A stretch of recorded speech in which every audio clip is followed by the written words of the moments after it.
Bismillahirrahmanirrahim. Dalam kesempatan kali ini sedikit saya akan memberikan sebuah ilustrasi terkait masalah problem kehidupan yang sering menghijapi pikiran manusia. Salah satunya apa?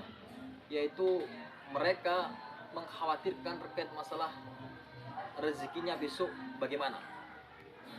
Dalam persoalan ini, teman-teman harus meyakini bahwa soal rezeki itu Allah pasti jamin itu. Sebagaimana dalam firman-Nya di dalam surat Hud juz ke-12 ayat ke-6, Allah sampaikan bahwa "Wama min dabbatin fil ardi illa 'alallah rizquha." Dan tidaklah satupun makhluk yang bergerak di bumi ini kecuali Allah pasti akan jamin itu rezekinya.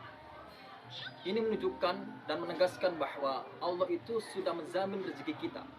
Artinya apa? Berarti kita nggak usah khawatir terkait masalah bagaimana kita makan besok.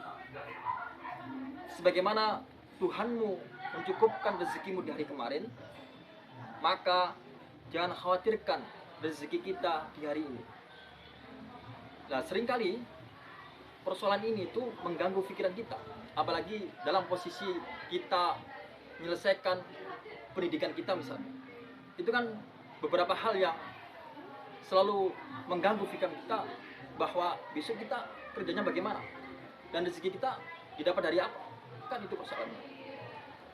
Sehingga kita harus fokus untuk melakukan bidang kita masing-masing, karena manusia itu punya potensi dan kelebihan yang ada dalam dirinya itu.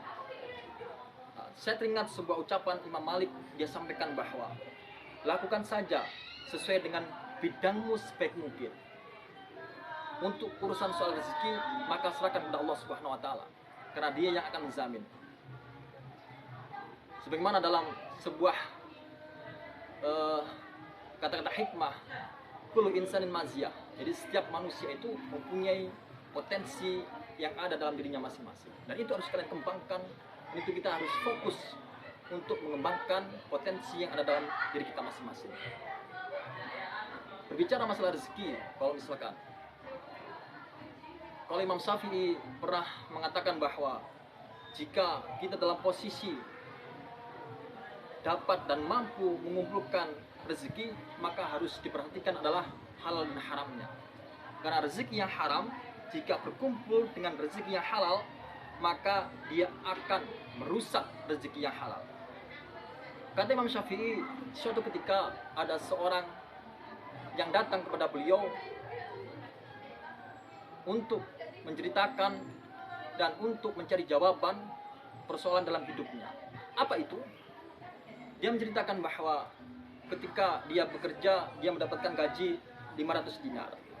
Dengan gaji sebesar itu bukan menunjukkan kebahagiaan yang ia dapatkan, melainkan keresahan hidup, kegelisahan, dan ketidaknyamanan di dalam kesehariannya. Lalu ketika dia menceritakan seperti itu, Imam Syafi'i memberikan solusi.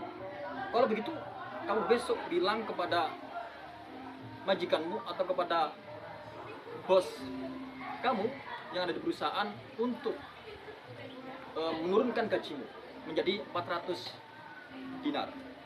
Nah, mendengar jawaban itu, ia terkejut pertama kalinya.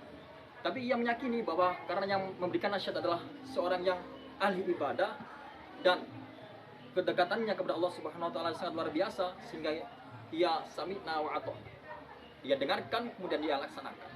Akhirnya dia besok meminta kepada atasannya untuk diturunkan gajinya. Nah, setelah ia mendapatkan gaji 400 dinar per bulan, justru tidak menyelesaikan masalah, tapi juga masih dilanda kegelisahan, keresahan hidup, dan lain sebagainya. Akhirnya dia tantang kembali kepada Imam Syafi'i. Lalu Imam Syafi'i mengatakan lagi, kalau begitu minta diturunkan lagi gajinya menjadi 300 dinar. Dia lebih terkejut lagi, tapi karena ia meyakini bahwa yang memberikan nasihat adalah orang yang ahli ibadah, sehingga ia menuruti nasihat Imam Syafi'i. Kemudian ganti bulan berlanjut sehingga dia mendapatkan gaji sebesar 300 dinar. Sesampai ia mendapatkan gaji 300 dinar, kemudian ia menceritakan dan datang kembali ke Imam Syafi'i bahwa, "Wahai Imam Syafi'i, dengan nasihat yang engkau berikan kepadaku, sekarang saya sudah mendapatkan yang namanya ketenangan hidup dan kebahagiaan hidup."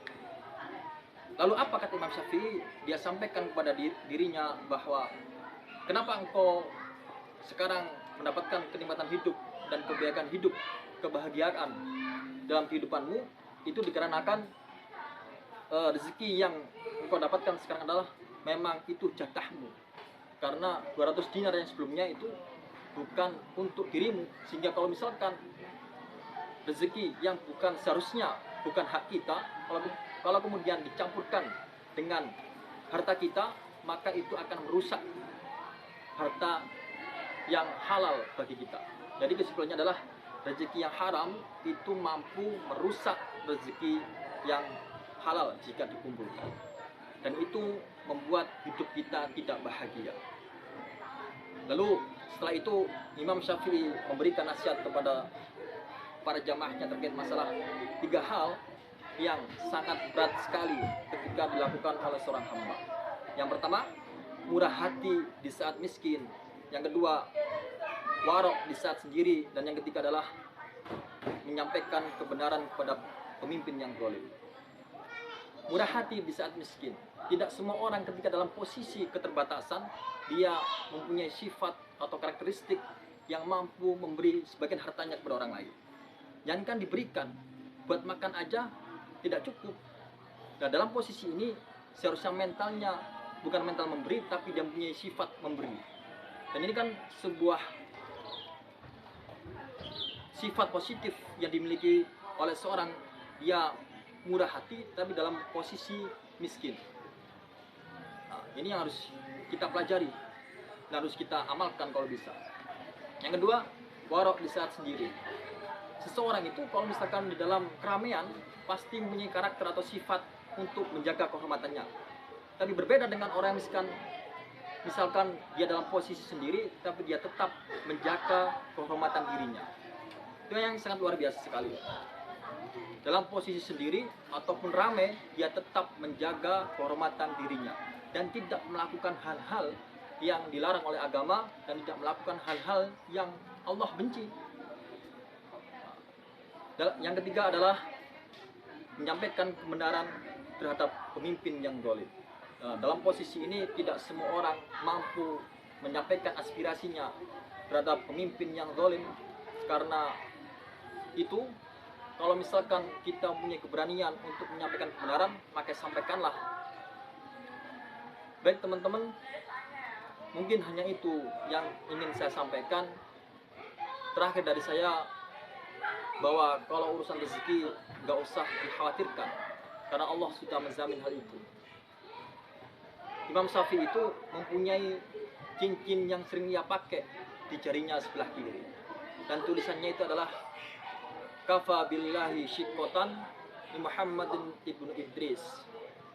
Itu menunjukkan atau dia gunakan sebagai pengingat diri bahwa cukuplah Allah itu sebagai pegangan, sebagai sandaran hidup, bukan yang lainnya.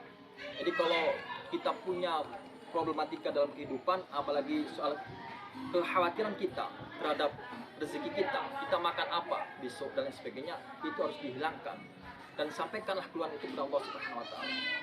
Karena hanya itu yang dapat dan mampu menenangkan hati kita. Dan terakhir, jangan sampai rezeki kita tercampur dengan rezeki yang haram. Dan kalau misalkan itu bukan hak kita, jangan sampai itu diambil, karena itu akan menyebabkan ketidaktenangan, ketidaknyamanan, ketidakbahagiaan yang menghampiri kehidupan kita sehari-hari. Kalau itu yang bukan hak kita, itu kita ambil, sehingga rezeki yang haram itu akan bercampur dengan rezeki yang halal dan akan merusak rezeki yang halal tersebut. Mungkin hanya itu yang dapat saya sampaikan. Sekian dari saya. Terima kasih.